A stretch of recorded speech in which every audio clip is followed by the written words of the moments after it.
Hello ಸ್ನೇಹಿತರೆ, ಎಲ್ಲರಿಗೂ ನಮಸ್ಕಾರ. ಪುಟ್ಟಕ್ಕನ ಮಕ್ಕಳು ಧಾರಾವಾಹಿಯಲ್ಲಿ ಸಹನಾ ಅವರ ಪಾತ್ರ ತುಂಬ ರೋಚಕವಾಗಿ ಮೂಡಿ ಬರ್ತಾ ಇದೆ. ಇಷ್ಟು ದಿನ ವೀಕ್ಷಕರಿಗೆಲ್ಲ ಸ್ನೇಹ ಮತ್ತು ಕಂಠಿಯ ಸ್ಟೋರಿ ತುಂಬ ಇಂಟ್ರೆಸ್ಟಿಂಗ್ ಆಗಿ ಕೂಡಿ ಬರ್ತಾ ಇತ್ತು.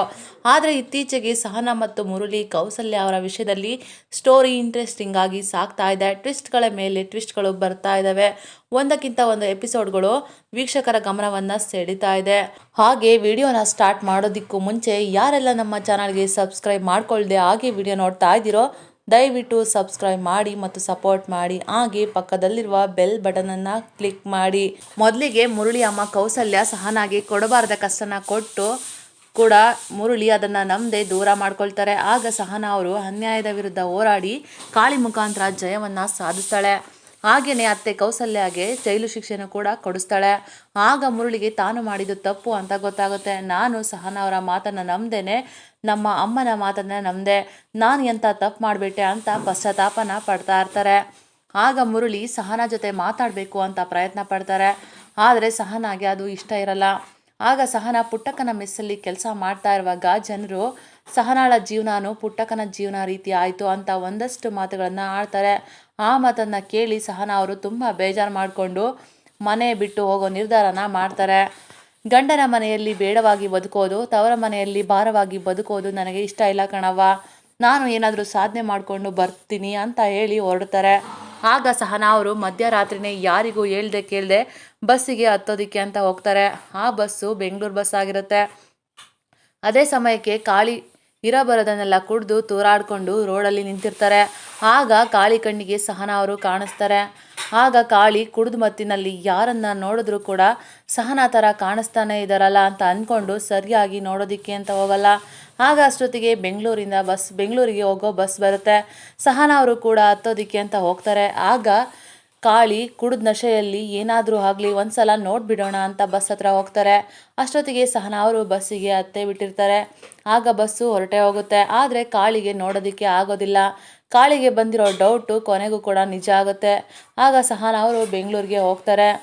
ಆಗ ಬೆಳಗ್ಗೆ ನೋಡಿದ್ರೆ ಸಹನಾ ಅವರು ಮನೆಯಲ್ಲಿ ಕಾಣಿಸ್ತಾ ಇರಲ್ಲ. ಆಗ ಎಲ್ಲರೂ ಕೂಡ ಗಾಬರಿಯಿಂದ ಹುಡುಕ್ತಾ ಇರ್ತಾರೆ. ಆದರೆ ಸಿಗದೆ ಇರೋ ಕಾರಣದಿಂದ ಕಂಪ್ಲೇಂಟ್ ಕೊಡ್ತಾರೆ. ಆಗ ಕಾಳಿಗೆ ಬಂದ ಡೌಟಿಂದ ಸಹನಾ ಅವರು ಬೆಂಗಳೂರು ಬಸ್ಸನ್ನು ಹತ್ತಿರ್ಬೋದು ಅಂತ ಎಲ್ಲರಿಗೂ ಗೊತ್ತಾಗಿ ಎಲ್ಲರೂ ಕೂಡ ಬೆಂಗಳೂರಿಗೆ ಬಂದು ಹುಡುಕ್ತಾ ಇರ್ತಾರೆ. ಅದೇ ಸಂದರ್ಭದಲ್ಲಿ ಪೊಲೀಸ್ಗೆ ಒಂದು ಹೆಣ್ಣಿನ ಬಾಡಿ ಸಿಗುತ್ತೆ. ಅದು ಆಕ್ಸಿಡೆಂಟ್ ಆಗಿ ಪ್ರಾಣ ಹೋಗಿರುತ್ತೆ. ಆಗ ಪೊಲೀಸವರು ಸಹನಾ ಬ್ಯಾಗ್ನ ಚೆಕ್ ಮಾಡ್ತಾರೆ. ಅದರಲ್ಲಿ ಸಹನಾಳ ಆಧಾರ್ ಕಾರ್ಡ್ ಸಿಗುತ್ತೆ. ಜೊತೆಗೆ ದೇವಿಪುರದಲ್ಲಿ ಸಹನಾ ಹೆಸರಲ್ಲಿ ಕಂಪ್ಲೇಂಟ್ ರಿಜಿಸ್ಟರ್ ಮಾಡಿರೋದ್ರಿಂದ ಆ ಡೆಡ್ ಬಾಡಿ ಸಹನಾದೇ ಇರ್ಬೋದು ಅಂತ ಪೊಲೀಸರು ಶವನ ಪತ್ತೆ ಹಚ್ಚೋದಿಕ್ಕೆ ಅಂತ ಪುಟ್ಟಕ್ಕನ ಮನೆಯವ್ರನ್ನೆಲ್ಲ ಕರೆಸಿದ್ದಾರೆ. ಆಗ ಎಲ್ಲರೂ ಕೂಡ ಸಹನಾನೇ ಇರ್ಬೋದು ಅಂತ ಅಂದ್ಕೊಳ್ತಾರೆ. ಆದರೆ ಮುಖ್ಯವಾಗಿ ಅಸಲಿ ವಿಷಯ ಏನು ಅಂದರೆ ಆ ಶವನ ನೋಡಿದ್ರೆ ಅದು ಸಹನಾ ಆಗಿರಲ್ಲ. ಹಾಗಾದರೆ ಆಕ್ಸಿಡೆಂಟ್ಗೆ ಬಲಿಯಾದ ಆ ಹೆಣ್ಣು ಮಹಿಳೆ ಯಾರು ಅಂತ ನೋಡೋದಾದರೆ ಸಹನಾ ಅವರು ಬೆಂಗಳೂರಿಗೆ ಹೊರಟಿದ್ದ ದಿನ ಸಹನಾ ಜೊತೆ ಇದ್ದಂಥ ಬ್ಯಾಗ್ನ ಕತ್ಕೊಂಡು ಹೊರಟ ಮಹಿಳೆ ಆಕ್ಸಿಡೆಂಟ್ಗೆ ಬಲಿಯಾಗಿರ್ತಾಳೆ. ಸಹನಾ ಮತ್ತು ಆ ಬಲಿಯಾದ ಹೆಂಗಸಿನ ಸೀರೆ ಇಬ್ಬರದು ಕೂಡ ಒಂದೇ ಆಗಿರುತ್ತೆ. ಆದ್ದರಿಂದ ಎಲ್ಲರೂ ಕೂಡ ಶವ ಸಹನಾದೇ ಇರ್ಬೋದು ಅಂತ ಅಂದ್ಕೊಂಡಿರ್ತಾರೆ. ಸಹನಾ ಅವರು ಮೊದಲ ಬಾರಿಗೆ ಹೊಸದಾಗಿ ಬೆಂಗಳೂರಿಗೆ ಅಂತ ಬಂದಿರ್ತಾರೆ. ಅವ್ರಿಗೆ ಏನು ಗೊತ್ತಿರಲ್ಲ ಅನ್ನೋದನ್ನು ಅರಿತು ಆ ಕಳ್ಳಿ ಸಹನಾ ಬ್ಯಾಗನ್ನು ಎಸ್ಕೇಪ್ ಮಾಡ್ತಾಳೆ.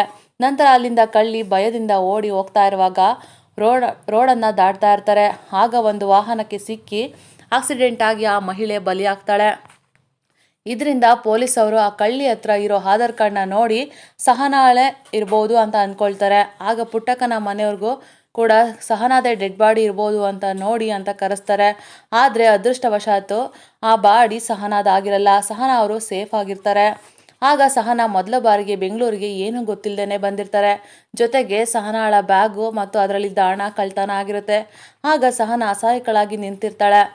ಆಗ ಸಹನಾ ಆ ಸಮಯದಲ್ಲಿ ನೆನಪಿಸ್ಕೊಳ್ಳೋದೆ ಸೀತಾರಾಮ ಧಾರಾವಾಹಿಯ ರಾಮನ. ಹೌದು, ರಾಮು ಊಟ ಮಾಡೋದಿಕ್ಕೆ ಅಂತ ಪುಟ್ಟಕ್ಕನ ಮೆಸ್ಗೆ ಬಂದಿರ್ತಾರೆ. ಆಗ ತನ್ನ ಹತ್ರ ಕೊಡೋದಕ್ಕೆ ಅಂತ ಹಣ ಇಲ್ಲದೆ ಇರೋದ್ರಿಂದ ಫೋನ್ಪೇ ಅಥವಾ ಗೂಗಲ್ ಪೇ ಮಾಡ್ತೀನಿ ಅಂತ ಹೇಳ್ತಾರೆ.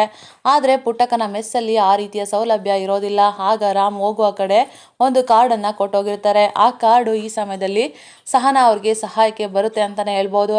ಆಗ ಸಹನಾ ಅವರು ಇಷ್ಟು ದೊಡ್ಡ ಬೆಂಗಳೂರಿನಲ್ಲಿ ಹೇಗಿರೋದು, ಹೇಗೆ ಉಳ್ಕೊಳ್ಳೋದು ಅಂತ ಯೋಚನೆ ಮಾಡ್ತಾ ಇರ್ತಾರೆ. ಆಗ ಸಹನಾ ಅವರು ಈ ಕಾರ್ಡ್ ಮುಖಾಂತರ ರಾಮ್ನ ಭೇಟಿ ಮಾಡಿದ್ರೆ ನನಗೆ ಅಲ್ಪ ಸ್ವಲ್ಪ ಸಹಾಯ ಆಗುತ್ತೆ ಅಂತ ಯೋಚನೆ ಮಾಡ್ತಾರೆ. ಗೊತ್ತಿಲ್ಲದ ಅಷ್ಟು ದೊಡ್ಡ ಬೆಂಗಳೂರಿಗೆ ಬಂದು ಸಹನಾ ಅವರು ತುಂಬ ಭಯ ಪಡ್ತಾ ಇರ್ತಾರೆ. ಆಗ ಸಹನಾಗೆ ಆದರೂ ಕೂಡ ಮತ್ತಷ್ಟು ಸಮಸ್ಯೆಗಳು ಎದುರಾಗ್ತವೆ. ಆಗ ರಾಮ್ ಬಂದು ಸಹನಾ ಅವ್ರನ್ನ ಗೊತ್ತಿಡಿದು ನಾನು ನಿಮ್ಮ ಪುಟ್ಟಕ್ಕನ ಮೆಸ್ನಲ್ಲಿ ನೋಡಿದ್ದೆ ಅಲ್ವಾ ಅಂತ ಹೇಳಿ ಅವ್ರನ್ನ ಮನೆಗೆ ಕರ್ಕೊಂಡೋಗಿ ಆಶ್ರಯನ ಕೊಡ್ತಾರೆ ಅಂತ ಹೇಳಲಾಗ್ತಿದೆ. ಒಟ್ನಲ್ಲಿ ಕೊನೆಗೆ ರಾಮ್ ಬಂದು ಸಹನಾನ ಕಾಪಾಡ್ತಾರೆ ಅಂತ ಹೇಳಲಾಗ್ತಿದೆ. ನಮ್ಮ ವಿಡಿಯೋ ನಿಮಗೆ ಇಷ್ಟ ಆಗಿದ್ದಲ್ಲಿ ಒಂದು ಲೈಕ್ ಮಾಡಿ, ಹಾಗೆ ಸಬ್ಸ್ಕ್ರೈಬ್ ಮಾಡಿ ಮತ್ತು ಸಪೋರ್ಟ್ ಮಾಡಿ. Thank you for watching.